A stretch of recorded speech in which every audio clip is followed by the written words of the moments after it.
Hi guys, I'm Kevin Secours, and today in this video we would like to discuss 5 very simple tips for improving your Slavic jab or your figure 8 jab to hammer fist action. Now the Slavic jab is one of the most misunderstood aspects of the Russian martial arts. Very often people see this figure 8 motion and they say, man, that's way too predictable, I'll see that coming, it leaves you way too vulnerable to counter punches, that'd never work against a good boxer or MMA fighter. First and foremost, you got to recognize the reason the Slavic jab was created. In traditional Slavic folk fighting systems, particularly in the Cossack martial arts, figure 8 motions were used in order to address multiplicity, multiple targets, multiple opponents. And so figure 8 motions allowed fighters to move fluidly from one person to another, from one target to another. This is in a context wherein no shot was illegal. So the notion of coming back with a finger whip or a hammer fist was completely permissible. A lot of the motions that we could integrate just in Western boxing would be considered illegal. But the same delivery mechanism still applies. The bobbing and weaving or the Dempsey roll that you might see with the head in Western boxing is directly akin to a figure 8 motion with the hand. The second thing to understand is that the figure 8 jab or the figure 8 motion in its own right starts off exaggerated but needs to be far more subtle and far more compressed in application.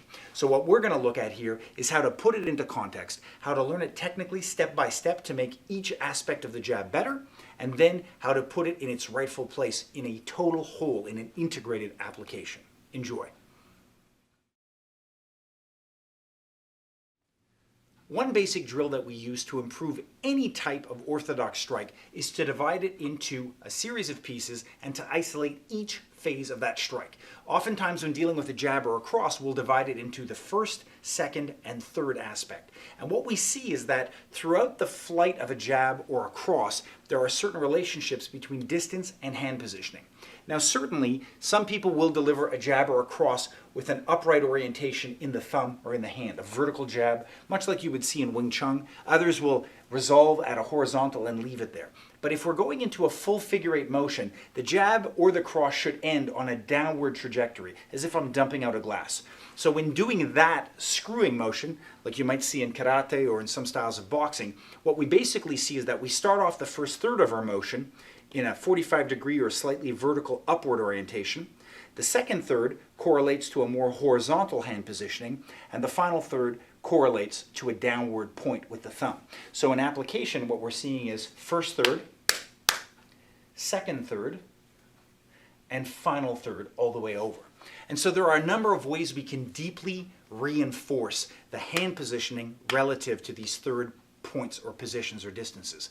One is to simply have a partner lean against you at 3 distances. Either the partner leaning or the person receiving can control the distance by advancing or receding, and they can look at reinforcing correct hand positioning in each of these 3 phases. The partner leaning can hop and add sort of sudden plyometric resistance to the wrists for extra stability and strengthening, or can be more gradual and continuous in their pressure. Likewise, this can be done while laying on the back to have the added power of gravity pushing against you. This is a little bit more dangerous. There's a high chance of slipping. So if you're not comfortable with hopping, you can just maintain constant pressure as well. And the subject can do it solo in a push-up position. Now, when doing it in a push-up position, what matters very much is that I only do the first third of the motion in my first third hand position, which is an upright. And generally for the push-up, I want to avoid having my hands too high, as that'll put too much strain on my wrist. So my first third, with the vertical orientation, my hands will be closer to the ribs. My second third, with the horizontal orientation, my hands will be closer to my shoulder, like a conventional bench press. And for my final third, I'll go above my shoulders with my thumbs down in what we often term a star position. And that will make the wrist have a correct alignment and put minimal strain on your structure. A second thing that we can do is to understand that when delivering a Slavic jab, we have to be aware of rhythm. Oftentimes when striking, we refer to having a single beat or a half beat. If I think of the sort of least desirable way to strike, I would throw out a strike and have it return, and then throw out another. This would be what we would term a single beat. Boom, boom, boom, boom. Generally in boxing, we seek to have at minimum a half beat, meaning that while one hand is on its way back from its elongation, I replace it with the second. Boom, boom, boom, boom. This is what we term a half beat. The minute we get into the domain of Slavic jabs and figure eight shots, we are verily seeking to fill the void between those two hands with a third strike. And so what we see at minimum is a half beat. So this would be a Slavic jab at half beat. Or at best, a quarter beat. It's literally the space between that half beat. So when delivering a Slavic jab, at the beginning it's totally normal to have a single beat, and then as I start to feel faster and better, I get to a half beat. Boom, boom, boom. Boom, boom, boom. Boom, boom, boom. But don't stop there. Seek to transcend the half beat and get as close as you can to the quarter beat. Boom, boom, boom. Pow, pow, pow, pow. At that kind of a speed. That's really the speed of application we're looking for to make it successful.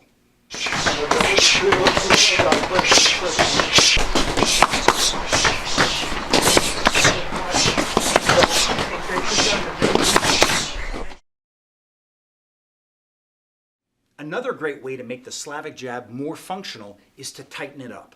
Oftentimes, I'll have partners practice delivering that strike while their recipient partner has their arms up like goalposts. And the goal is you can start wide, but eventually bring it into the width of our shoulders so that I'm delivering that strike within that frame and then coming over the top. There can be slight angularity coming in on one side of the jaw and then coming across to the other, but I want to be very cautious about winging my elbow out too wide and then needing to come down on an angle. Again, if I was striking two targets, that would be forgivable and permissible. But in the context of a single opponent, I want to make it very, very tight and in a very small box, as if I could deliver this in a bathroom cubicle or a phone booth. A fourth great way to improve the application of a Slavic jab is to integrate it with head movement. Perhaps the easiest head movement drill you can use is a basic slipping drill, where I practice replacing my chin with my shoulder from one side or the other. These kind of drills can be reinforced by having a partner simply reach out at first to tap you on the shoulder, so there's little risk to my being. They can evolve to having the partner authentically aim right for your lips, so there's urgency in my slip. I can place special emphasis on footwork, movement, and breathing to improve the slip. But at the end of the day, what I want to see is that from that slip, I can deliver my Slavic jab. So I'm as if I'm moving outside a lead punch, inside a cross, and then coming back from that loaded side. Away, in, back, and through. And so I want to see that that motion is very natural. And so I just drill that for speed to make it faster and faster, usually using a single punctuated breath to let that really have that emphasis, that power, and that release. And once this becomes second nature, the application of the Slavic jab becomes much, much easier because you're firing it from a far more mobile, defensible, and secure base. A fifth and final great way to massively improve your effectiveness with a Slavic jab is to look at it not only as a preemptive strike, but also as a reactive one. Very often we use the Slavic jab as a bait and a distraction to penetrate through somebody's guard. We trigger the flinch to get the hands up, hammer through, and then follow up with the cross, the elbow, the clinch, or whatever the case may be. So the Slavic jab becomes a bait and an entry breaching technique. But it's also fantastic as a reactive or counterpunching strike. So as with any basing counterpunching strike, I want to practice evasion and trapping. So most commonly against the jab, we're looking at a jab catch. And then upon the return of the partner's strike, in the case of a jab, on the return of their jab, I fill the void with my own Slavic jab, catching and chasing. As this becomes better and better and better, I can time my counterpunch at the exact same moment or right on top of the attacker's jab. So I'm punching underneath. I can look at going low into the body and then up high. And when I do those kind of strikes, I'm really using my tricep and my elbow to push their striking arm out of the way so I can get access to the head. There are many, many applications and variations for complementary, antagonistic stance, high guards, and low guards. But what matters is that I really start to see it as a direct response to help overcome that flinch response of retreating and then propelling me forward into an offensive barrage. All right, guys, so there are just 5 simple tips that will massively influence your effectiveness with a Slavic jab. I hope you enjoyed them. There are lots more to come. If you have any questions, as always, feel free to drop me a line. I hope to see you on the mat.